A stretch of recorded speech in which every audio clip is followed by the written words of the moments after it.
Good morning, everyone. My name is Christy Edwards. Thank you all so much for joining us. I'm the director of the International Humanitarian Law team here at the American Red Cross, and we are truly honored to have a wonderful panel of speakers here to speak with us today about humanitarian access in Syria. This, of course, has been something that is being discussed widely throughout the news and in many conversations in many organizations across the world, and certainly no lack of issues to be discussed and challenges to face. So we're thrilled that you are all here and very much looking forward to the conversation that we're going to have with the panel this morning, and then at the roundtables following the panel at 10 o'clock. So for those of you who are watching online, we're thrilled that you're joining us, and please feel free to tweet questions or send in your comments using the hashtag #BreakingThrough, and we really, really appreciate your participation. I'm going to turn it over now to Beth Ferris, who's our moderator. She's the senior fellow for the Brookings Institute and soon to be with Georgetown University, and so we're really thrilled that she could be here. She's going to introduce the rest of the panel. For those of you who are watching online, the bios of each of the panelists are hyperlinked on your screen, and for those of you here in person, the bios are all listed at your tables. So thank you again so much. We really look forward to hearing your comments and questions after the panel. There is a microphone directly here in the middle if you have questions following their discussion.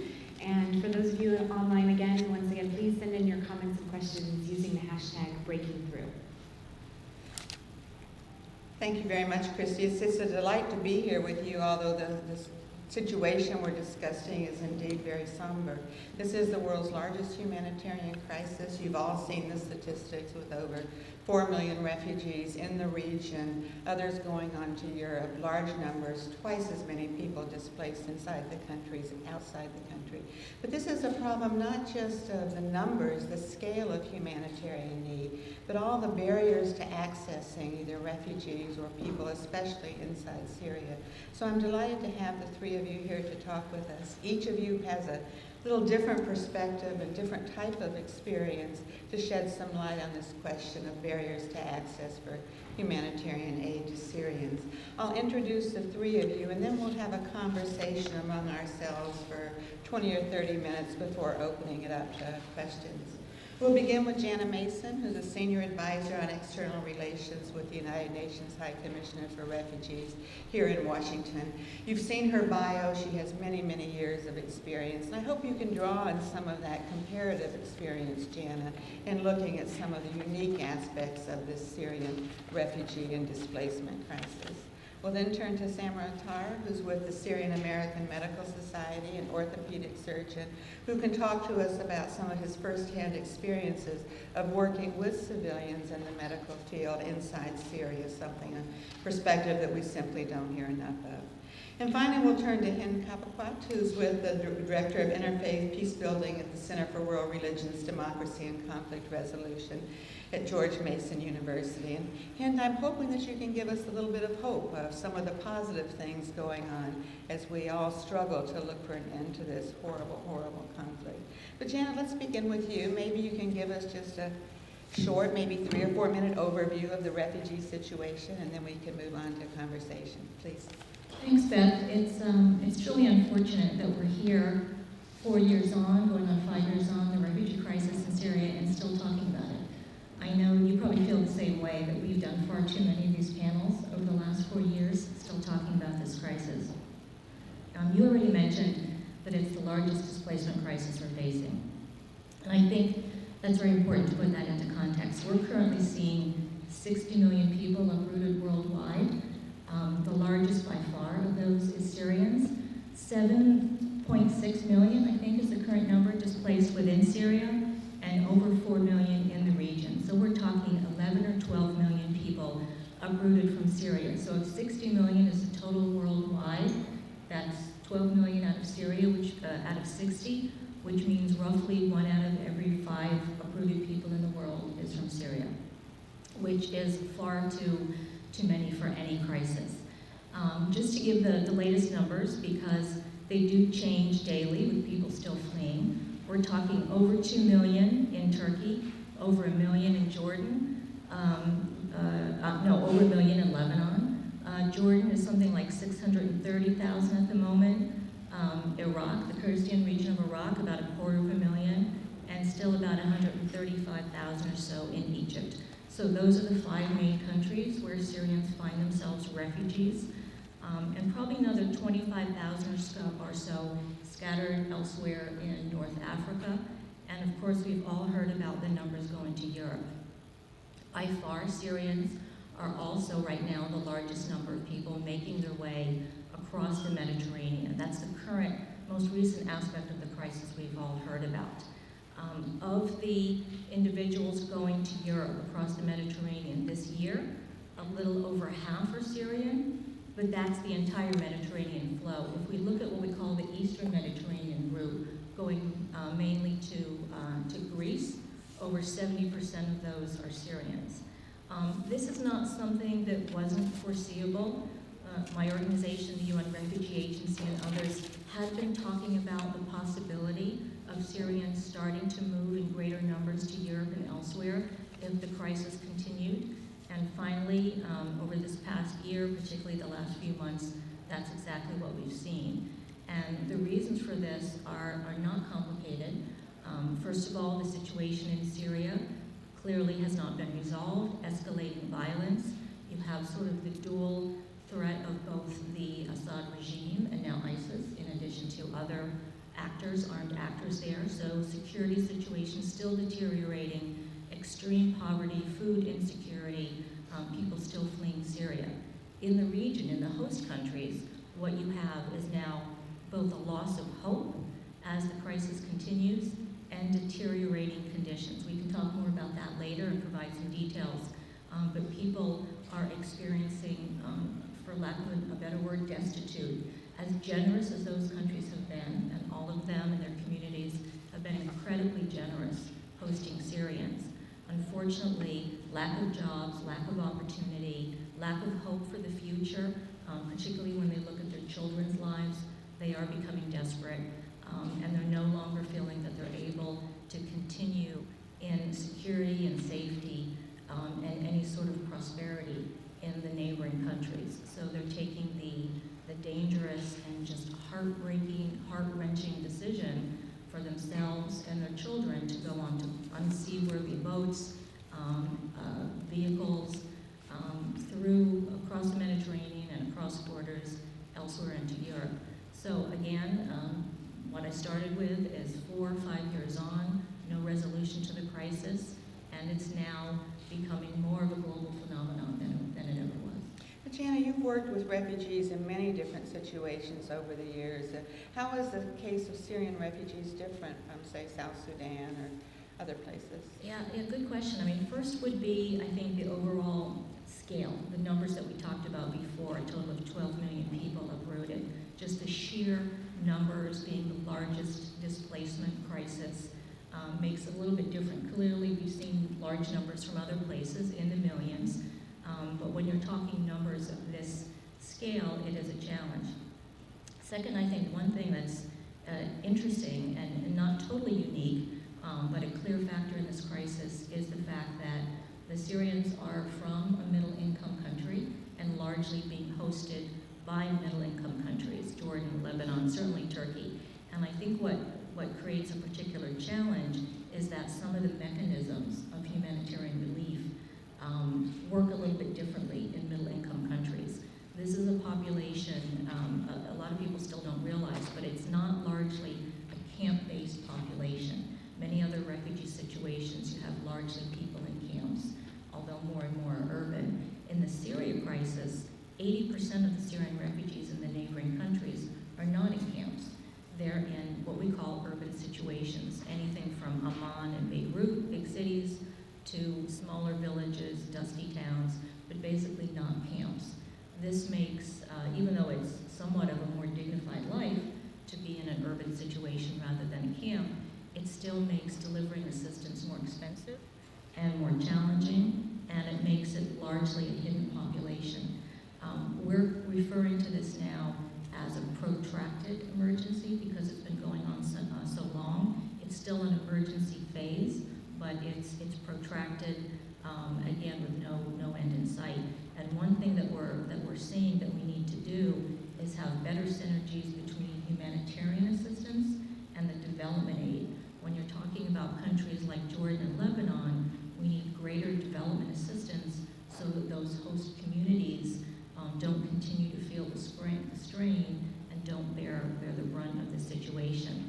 Now that they're fleeing to Europe, I think that's one other major difference, is the fact that they are taking these decisions for onward movement. You don't see that in too many other situations. Again, not totally unique in the Caribbean, for example. In other parts of the world, in the Pacific, we do have maritime movements, and we also have what we call mixed migrations, where you have refugees taking the same routes as economic migrants and others. This is happening here. But again, the scale, the numbers, the scope, the desperation makes it a little bit different than things that we've seen in recent memory.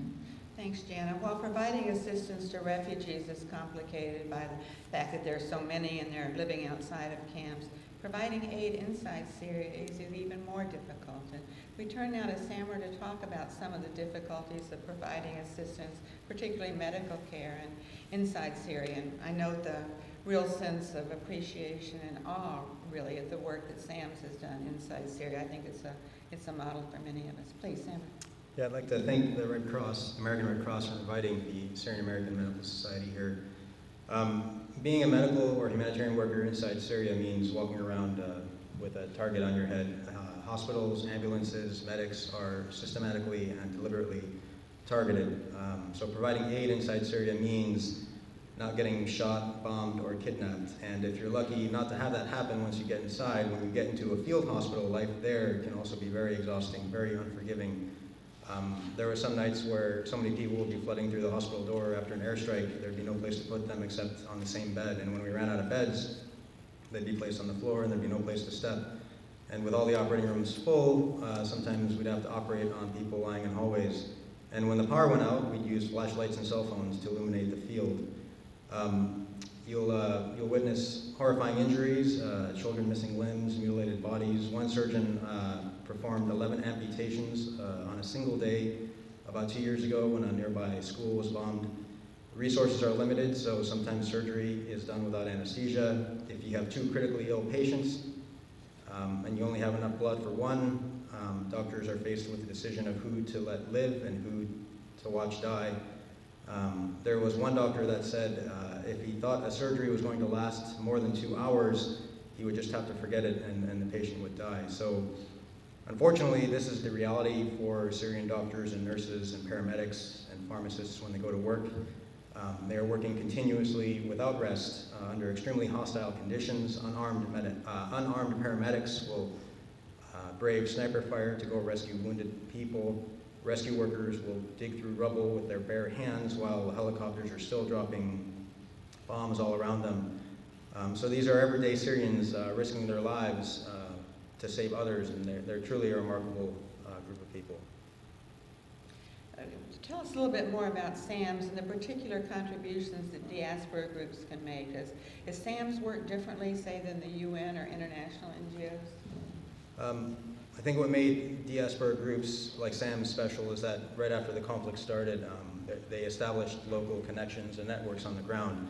So these networks are on the ground providing direct medical aid, medical action, and humanitarian action, and they figured out ways to navigate checkpoints and borders and battlefields in ways that other internationals can't. So for example, SAMS has been funding and supplying hospitals and clinics and doctors and medics and psychologists, medical personnel in the most dangerous parts of Aleppo and in cities throughout Syria because of these real-time on-the-ground connections that exist. Do you see a lot of cases of burnout of physicians or medical staff after working in Syria in those conditions? Yes, there's a lot of burnout, but many of them just have no choice because if they stop, then people die. Well, I mean, I think that the contributions of Syrians in these situations we often don't see in the media, but certainly on the front line and deserve the kind of support that can be extended to them. Thanks. We turn now to Hind. You work on peacebuilding initiatives inside Syria. Tell us about some of the peacebuilding work going on inside the country. Since the revolution started, and we started going regularly to visit our people, my people, in Syria first when it was safe, and we went, visited many IDP camps inside and Turkish camps with the help of Sam. And since there is others giving humanitarian needs and medical, our focus was on more peace building. We know that Syria is a unique country. We are multi-faith, multi-ethnic. So we wanted to really concentrate on keeping the community together. We want to fight anti-sectarianism. So we've been doing lots of work, training, conflict resolution, peace building, especially with women. And we've been now for 4 or 5 years. We've been working in many projects like opening center for literacy centers for women in Turkey, and now in Jordan and Tripoli in Lebanon. Our work focuses on women because of women in the end. They're the one, they are now leading the communities. Many husbands, brothers left, died, or killed, or they're fighting. So those women are alone, and they're running their community. And I did see so many examples of women, small stories within the communities and cross religions, of lots of tolerance and lots of coexistence. I know you all watch TV and you see that there's lots of sectarians happening, but I see it in the village between so many women. There is kind of cooperation and relation, and we want to emphasize on this. So our peace building work focuses on civil societies. We're creating civil society, we're connecting between civil society between many regions. We have women working in Raqqa, women working in Sweden, and others. So this is, and the leaders of the community, leaders of the civil society inside Syria and in the community, in the host community center countries. This is what we're doing. Thank you. And we'll be opening it up for questions in a few minutes. Those of you who are watching online, I remind you the hashtag breaking through. But Cindy, to come back to you, what gives you hope in this situation? Half the population of Syria displaced, Russians now intervening, and prospects of peace seem further than ever. What keeps you going? Keep me going when I get a message from a student of mine that they're running the school underground in Aleppo. It gives me hope when I see women and they're helping other refugees inside a regime control area, but they're doing a good work in passing aid or educating women. This morning, before I came, and thank you for Red Cross for including me today, because besides I'm the director of Interfaith of CRDC, but I think I want to represent the women in Syria. This woman, her name is Fatim. Today I sent her a WhatsApp message. She's in Attar, refugee camp. I told her, Fatim, I want to send a message. I want to pass one sentence. I want to share it with my colleagues this morning. She told me, we want to get things, we have dignity. We started this revolution because we want freedom and dignity. And we're not going to stop. We're going to help. And we need their support.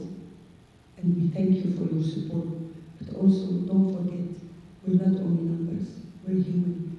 And we're women. And we're trying everything to keep our community together. So don't lose faith. We want you to believe in us. Thank you. And thanks, too, for highlighting the particular role of women in this conflict, not just as peace builders, but we see different gender roles when people become refugees, for example, and women actually doing amazing things to keep their families together. I wonder if we could talk a little bit more about the causes of displacement. In the U.S., the newspapers are full of stories about the atrocities of ISIS in terms of driving displacement, but I think there's a little different perception for people on the ground. Sam, why are people being displaced? Well, just speaking from personal experience, all the refugees that I met, all the Syrians that I treated, when I asked them why they left, all of them said they left because of barrel bombs and airstrikes. When you're seeing your homes and your schools and your hospitals and your bakeries being destroyed, when you're watching your neighbors and seeing your neighbors and their children being crushed and dismembered by bombs and missiles and snipers, it's kind of hard to stick around and make a life out of all that and protect your family. And when I asked doctors in Aleppo what they needed, what was one thing that they could use to help them save lives, their response wasn't more money, not more supplies, not more resources, not more aid. They all said, please stop the barrel bombs. So I think it's the barrel bombs and the indiscriminate nature of airstrikes and the war is spilling over into civilian and residential neighborhoods. Thanks. Hind, I wonder if you could talk just a bit about the interfaith nature of peacebuilding. I mean, is there, we hear about all the sectarian violence. What's happening in terms of the different religious communities inside Syria? Just Elizabeth, before I start, I just want to echo what my colleague said about the barrel bombs.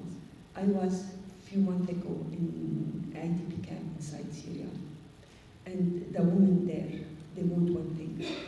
They want to go back home, but they don't want to go back home where there is barrel bombs.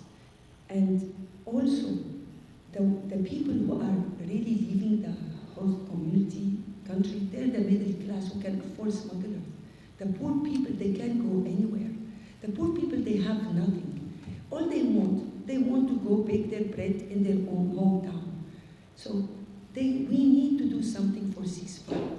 We need to do something for safe zone for these people. This woman, they want nothing. They just want to go back home. So I'm sorry, just to echo Samuel.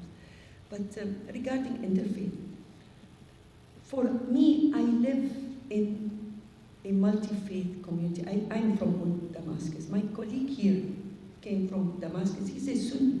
We're friends. We're brother and sisters. This is our life together. Now, what's happening? It is the reaction of the regime that continuing to kill and making difference between different sects. In my group, we have Alawite and we have practicing Muslims, women, Druze, everybody. We're working together. So this is what we want to emphasize. We want to show the world that this is the Syria we want. We want Syria with undivided, working together in one hand, and we call it Eid Wahda, one hand. We need to work together. So the problem is with the West, they see now the regime and they see ISIS. But is it true that this is Syria? No, it's not. Because I have my colleague, her name is Aziza. She's from Raqqa. She's very practical.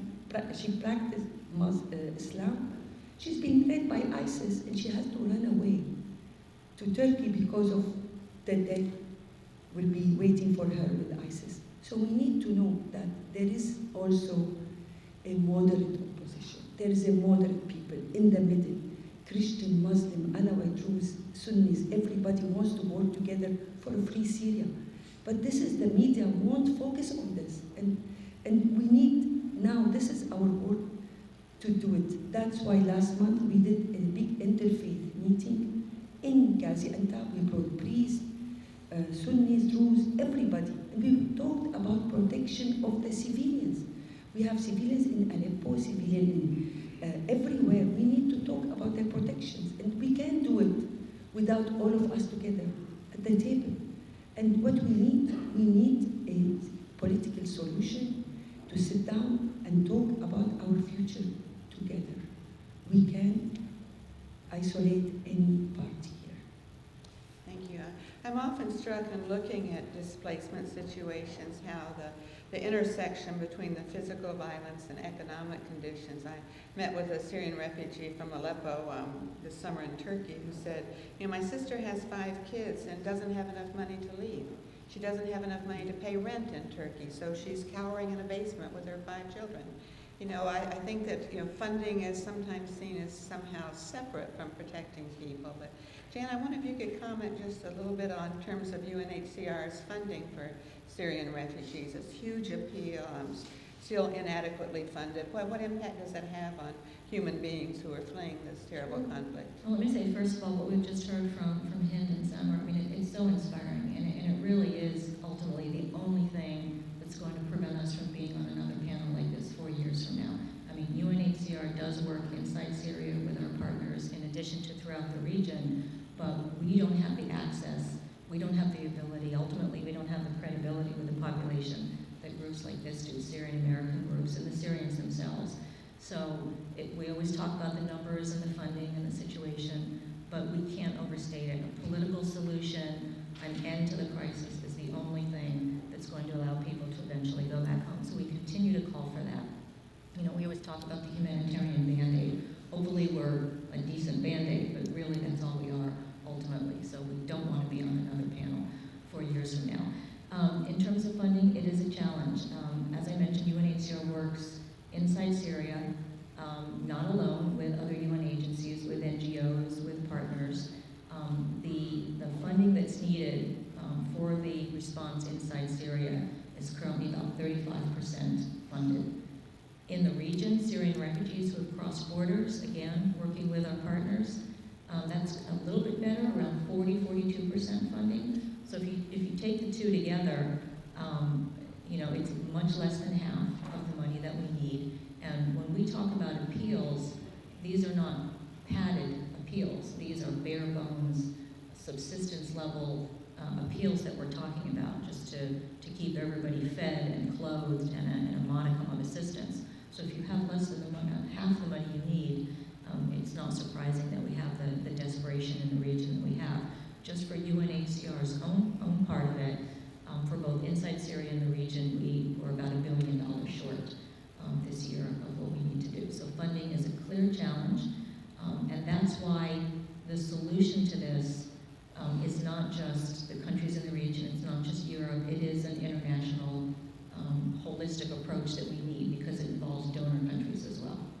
Thank you. I think we'll open it up now for questions. If you want those of you in the room to go to the microphone, or those of you online, feel free to send questions to #BreakingThrough. And as we wait for people to make their way to the podium. Yes, Hind.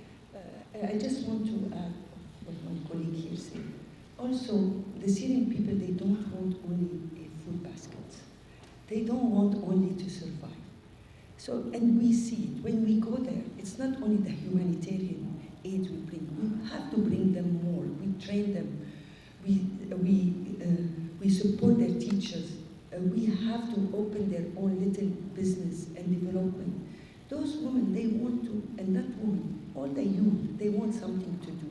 So it's not only the food basket, we really appreciate everything they're doing, but also our work also on the ground to give this extra things. Is like when we go to Attar, they have, it is a good, this refugee camp is being supported, but plus we go there regularly to give trainings for the people there, and this is what really they really want, is capacity building, etc. Thank you. You know, there have been 4 million refugees with growing numbers for the last 4 years in the region. But now that refugees are arriving in Europe, it seems as if some political leaders are waking up to this crisis. I know some of the governments in the region are feeling like, wait a minute, you know, we've been dealing with this for years and without much response, but now that people are arriving in Europe, it seems to be triggering a response. Do you think there are some positive sides to the European migration that will lead to more funding, attention, more political will to come up with solutions? Please. I'm sorry. Of course, the European, first of all, it's a brain drain for the Syrian, because all those middle class, very educated people, they're leaving the country. And this is not what we want. We want them to stay in Syria and building Syria. So if the European countries, they want to, it's a good wake-up call. We need to have a ceasefire so that people can go back. But we cannot afford to lose all our educated people to Europe. They are the people they can afford to go. They're the ones with the university degrees. with a brain, and this is, I see, a brain drain for the Syrian community. It has long-term consequences for rebuilding Syria. There's a question from our online audience. How do we reduce the fear of refugees? The idea that fighters might be in the mix of refugees leaving the region. Jana, you want to take that question? It comes up a lot in the U.S. It does, not only with Syrians, but with others. But this has been a huge issue for us. We're getting a lot of calls, a lot of interest on this. And at least it's a good opportunity to clarify some misperceptions. The main one being that the refugees we're talking about, both those that have fled Syria, the ones that are going to Europe, the ones that may be resettled in the U.S., these are the victims of the violence in Syria. These are not the perpetrators. These are people who have fled the terrible situations we've heard about, the barrel bombs, ISIS, other perpetrators of the violence. So these are victims, these are survivors, these are people that really share our values and have been persecuted because of it. For those that are coming or may come to the United States, there's a clear response, which is that resettled refugees are by far the most heavily screened, heavily vetted of any group that seeks to come into the U.S., whether you're talking students, tourists, employment individuals seeking jobs. This is the group that sits face-to-face with a U.S. immigration examiner. They go through multiple security checks, fingerprints, databases. They are vetted very, very carefully before they come in. The ones going to Europe, I know there's been a lot of concern because it's largely men. There's an explanation for that. These are men that are taking the risky voyage to go ahead to try to make a place and either work and send money back, or once they reach safety, send for their families, hopefully through a legal, less risky means to get their families with them. This is not unexpected. We see it in other movements. So again, these are the victims of the violence. These are people that should be welcomed, embraced, and certainly supported. And I think for those coming to the U.S., it takes 2 or 3 years to go through all these security clearances. Absolutely, an average of 18 months. It's not a quick process. A very small number of the world's refugees, including Syrians, are eligible for resettlement, less than 1%. And when they do get selected, it takes, like you said, an average of 18 months to get to the U.S. Samara, you mentioned in the beginning that medical personnel are being targeted by the barrel bombs and by armed elements. I mean, this is such a clear violation of international humanitarian law, the basic laws of war, to protect neutrals who are providing humanitarian assistance. Do you think eventually there will be justice for the perpetrators of this? Yes, I'd like to think we all would, that one day people will be held accountable, but so much of that occurs every single day, and it's been ongoing like this for 4 years. I don't know how realistic that is. I think that there are people, lawyers groups, who are collecting evidence for one day to use in some kind of tribunal, although it seems so far away, it's hard to be. I wonder if you could comment on another online question we just received. What are the greatest barriers to getting physical aid on the ground, to actually physically transporting aid inside Syria? I'd say checkpoints, hostile armed groups, and airstrikes, which are sometimes targeted, but also indiscriminate in nature.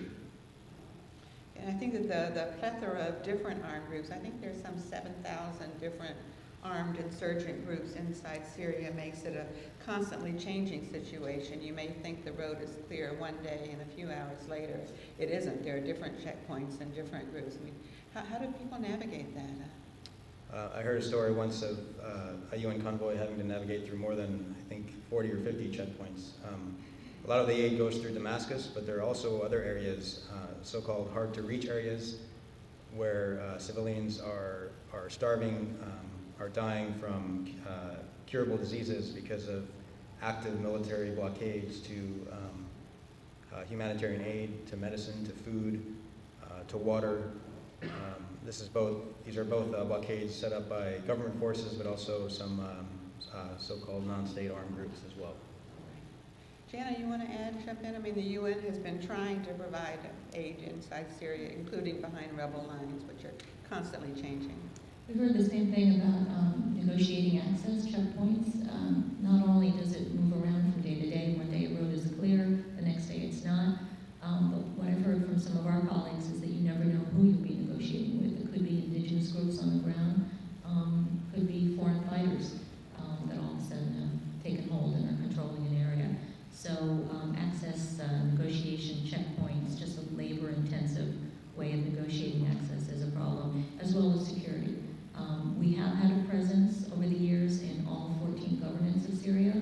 There are certain locations now that are under ISIS control or control of other armed groups that we no longer have access to. You all know when you're talking about internal displacement in an active conflict situation, that security of your own staff on the ground, security of the people you're trying to serve is a real challenge.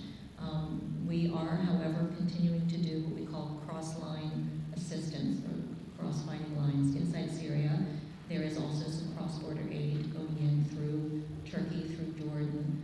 We are reaching some beneficiaries that way, but it's very much a piecemeal approach. It's not as comprehensive as it should be. And there are certain areas where people are besieged that are totally cut off from aid. And I think that number is actually growing, and some of the cross-border assistance is so scarce. It's such a drop in the bucket when you look at the needs of communities, particularly in places which are not accessible from Damascus. It's really tough. Please, questions that you may have here or online, #BreakingThrough. But you know, Hind, you work on peace issues and looking for some eventual solution to this terrible war. I mean, what impact does the Russian intervention have on prospects for peace inside Syria?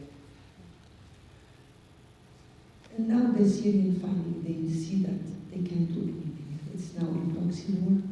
It's the conflict between Iran, Saudis, Russia, everybody. So the Syrian, we have nothing to do anymore on the ground. Now the Russian, few things. The Russian is targeting the moderate opposition. Like mine in Idlib and in Aleppo, there is no ISIS. ISIS are concentrating on the east of Syria. So there is no bombing there. There is many civilians died, and they have nothing to do with ISIS. They are the people of Aleppo and Idlib. And in my point of view, for Russia, they did a very bad move for long strategy of their relations in Muslim countries. Now the Syrians see that the Russians is killing them. And this is a fact. They're siding with the regime. And now it's all focused on getting rid of the moderate opposition. So tomorrow, when they will get rid of the moderate opposition, the regime will say, okay, now the choice between me or ISIS. And many of you here will say, maybe the regime looks a little bit like us. But you know what? It's not like us killing the civilian and the killing the same people. This is number one. Also, since the Russian interventions, now the Syrian regime starts recruiting this. He wants to take the Syrian young youth, they've been born in 1985, to military service in Damascus, in the checkpoints now. They're putting lists of the names of the young youth, male, to take them to military service. This will give more motivation for people to leave Damascus, because nobody wants to fight this war. So I can see now many friends, they're telling me in Damascus there is buses taking the young to go and fight for a fight. They didn't really want to fight for it. And this is the history repeated. My great-grandfather left. He didn't want to serve to Argentina. He didn't want to serve with the Ottomans. This is the same things. So now we have the problems. The Russians creating the problems. And this is in long terms. Thank you. And thanks, too, for bringing up the issue of forced conscription as a driver of displacement. I think that young men who don't want to serve or be a part of this have little option but to leave. We have a question from the audience now, please. Hi, good morning. My name is Kabawat from Refugees International. So first of all, I'd like to say that this has been a really enlightening talk, so thank you so much for coming in. I have a couple of interrelated questions, so anyone can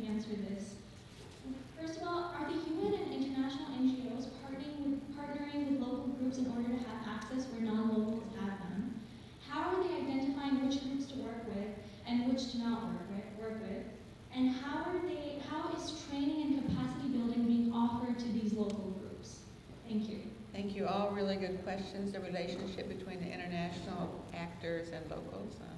I don't know, Samar or Jana or Hind, anybody who'd like to jump in? Well, Yeah. in answer to the first question, yes, NGOs are working together. So international NGOs like Doctors Without Borders, for example, they are supporting local actors on the ground, and they are working. We do communicate, but it's still not perfect for the reasons we've discussed, like checkpoints, bombs, hostile groups. Jana, you? Inside Syria, we have both international staff and local staff. A large number of our staff in any conflict situation have to be nationals of that country because they do have the access, they do have the credibility, they can work where we can. So sometimes it is working through Syrians who are employed by the UN or other partners. We do identify non-governmental groups. One thing about working inside Syria is that even before this situation, we were already there working with Iraqi refugees, some of whom are still inside Syria. We have still Iraqi refugees in Syria, Syrian refugees in Iraq. It's kind of the nature of the interrelated mega crisis that is now Syria and Iraq and now linked by ISIS. So we already had a track record working inside Syria with some civil society organizations. We've continued to work with some of them, both to assist Iraqi and other refugees, and now the Syrian internally displaced groups. We do rely on information and working with international non-governmental organizations, as well as some Syrian American organizations as well, to help us vet some of the civil society groups that we can work with. It's a very big part of our response there. I think a lot of the international organizations would like to work more with locals, but they don't know them. They're a little afraid of being used. Maybe this is a militia. Who can we trust? We don't understand. And yet, if we are to move forward, there has to be some way of increasing those relationships. Hind, and then I've got a couple of online questions and one in person. Yeah, definitely we need to partners with partners in the ground, and this is what we do. We have partners, we work, and the NGOs, like with CRDC, we do support NGOs on the ground, and we have like representatives, we train them. We used to go inside and train them in capacity building and negotiation so they can negotiate with the groups and stuff. Now we bring them to the border to train them. But it is so important, the connections, and to connect everybody, and to connect NGOs. And we need to show that we're not competing here. We have to coordinate. And this is the problem. And I see it in DC and other places. We think that we are competing, but it's not. We have all of us, we have the same aim, to protect and help and serve the Syrian people. So we need to connect and coordinate. Thanks. I have one online question, and then I'll turn to the audience here. The question is, what are options for accountability of international humanitarian law when states attack and don't protect their people, which is, I think, the case in Syria? Are there opportunities to bring it to the International Criminal Court at some time, or are there other accountability measures that you might dream of for the future inside Syria? Many of those crimes are being documented, and there is big files. And there is the Caesar file, for example, it's been really shown in the Congress. The world decided not to say nothing. I don't know, but it is there. And one day, when we have the new Syria, hopefully we can have the Milosevic or case, and we can bring everybody to try it. And this is what we're trying to do. We're trying to explain to the people about transitional justice. We've been training about transitional justice. We don't want the revenge, but we want to take people who've been committed to war to go to trial. So this is our aim. Samar? Yeah, and I'd like to echo what Hind said. Those crimes have been documented. For example, Physicians for Human Rights has a great record of medical facilities being attacked, and I think so far they've documented over 670 medical personnel who have been killed since the start of the conflict. Please, we have an audience, question from the audience. Good morning. My name is Will Todman, and I'm from Georgetown University. And thank you very much for the I was wondering if you could expand a little on, given the financial and physical barriers to providing aid in Syria especially, I was wondering if you could comment a little bit about how you're having to change your approach to providing aid, and if there are new, more sustainable measures or different approaches that you're having to adopt. I know that Sam's has done some work with telemedicine, and Hind, you were mentioning about kind of building local businesses. I was wondering if you could talk a little bit about that. Thanks, Will. I think that's a great question, particularly about the telemedicine. I think SAMS has done some very innovative things, as well as other medical organizations. Yeah, SAMS and other diaspora groups, they've been very creative. Telemedicine is one where if a doctor in Syria has a question, they can communicate with a doctor in the USA or Europe in real time, asking questions. SAMS brought portable dialysis machines to Aleppo as well. After the war started, people who had kidney disease didn't have access to dialysis centers because they were destroyed. And then SAMS actually brought them into Aleppo. And they've done other basic things like putting sandbags on windows, building hospitals into basements, because that's the best way to take shelter from bombs. Let's turn to another audience question here, please. Hi, my name is Matthew. I work with a company also, Office with Across. I have a question about all the different factions in the ground in Syria, the South government, the rebels, the ISIS, etc. How are they controlling, limiting, or even throttling, censoring media access to reporting on the humanitarian crisis? Can you share some thoughts on that? Media access, how that's being limited by the different warring parties? I mean, is there good reporting coming from inside Syria?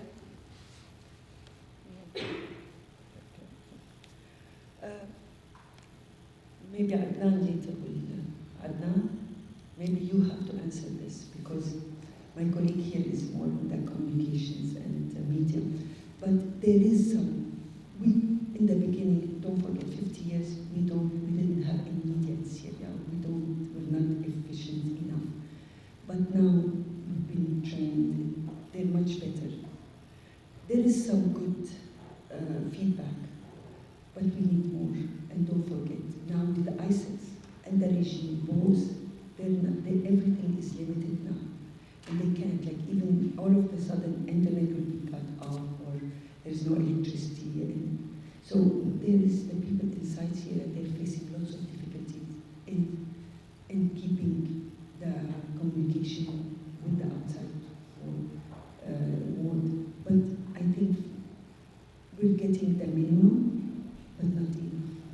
But I think that this is clearly a conflict where social media has played a tremendous role in terms of bringing the experiences of grassroots groups to international audiences. I think this is a conflict where we can't say we don't know what's going on. Exactly. We know what's happening inside Syria. The pictures, the testimonies, the groups that are reporting, often at great personal cost. Let's take one more question, because I think we're running close to time. Please. Good morning. My name is Noah O'Connor from the American University of Washington College of Law as Human Rights Brief. My question is for Ms. Mason specifically. With many European nations being signatories to the UN Convention on Refugees, what can we do to make sure they continue to fulfill their duties instead of trying to move away from them? Ooh, So, great question. Can you Jana? repeat it with them, because with them being, I'm sorry. Can you just repeat it? Very sorry. What can be done to ensure that European nations who are signatories to the UN Convention on Refugees continue to fulfill their duties under the treaty? Yeah, absolutely. It is a great question. And as you mentioned, they are parties to the convention. I just want to clarify, though, whether a country is a party to the convention or not, the fundamental obligation to not return refugees to where they could be persecuted or where they could be returned to persecution, it's a French word called non-refoulement, that is binding on all countries. It's what we call customary international law. But European countries, like you said, are parties to the convention. They have asylum systems, and that's what's being tested right now by this movement. You're probably aware that they have an internal requirement that refugees, asylum seekers apply to the first country that they arrive in, which tends to be Italy or Greece, which provides for an unfair burden on those countries. So what we're now looking for is what we call a relocation system or we're starting off with 160,000 places that have been agreed to, where refugees from Turkey, Syrians that have arrived in Italy or Greece will be relocated in orderly fashion to other European countries. Not just Syrians, but others as well, with a high asylum approval rate. This is a great step in the first direction. It's not going to be enough with an average of 6,000 people arriving daily. It's not going to be enough. But I do want to emphasize the numbers sound scary and the pictures are terrible and heartbreaking, but it's not an unmanageable crisis if we have a holistic response from donor governments, resettlement countries, European countries. The numbers that are arriving, if the burden is shared equitably by all the members of the European Union, this is very much a manageable crisis. So far, Europe has been responsive in terms of what they need to do in talking about relocation. We hope it will continue, and again, we hope that the U.S. and others will resettle from the countries in the region, and we hope that the donor countries will continue providing assistance. As Hind was mentioning, not everyone can afford to get to Europe or elsewhere. Ultimately, the countries in the region need humanitarian aid, development aid, and then ultimately the situation in Syria needs to come to an end. Thanks, Jana, and thanks too for pointing out that the stresses that this situation is having on the global international humanitarian system, where you see we've got too many crises right now. There are too many people who are displaced. The system itself is stretched, and it isn't just the humanitarians. I think this raises questions about global governance and the ability to bring about ends to conflicts such as Syria. It seems like we're all kind of watching the situation deteriorate and responding with humanitarian options. But I'm sorry this has been somewhat sobering and depressing panel. I notice we're all wearing black, which is kind of a happenstance. But thanks to all my panelists and to the American Red Cross for hosting this. I think it's been a great discussion. And like Jana, I hope we're not invited back in 4 years to talk about the same Syrian refugee and displacement crisis. Thank you. Christy, I'll turn it back to you.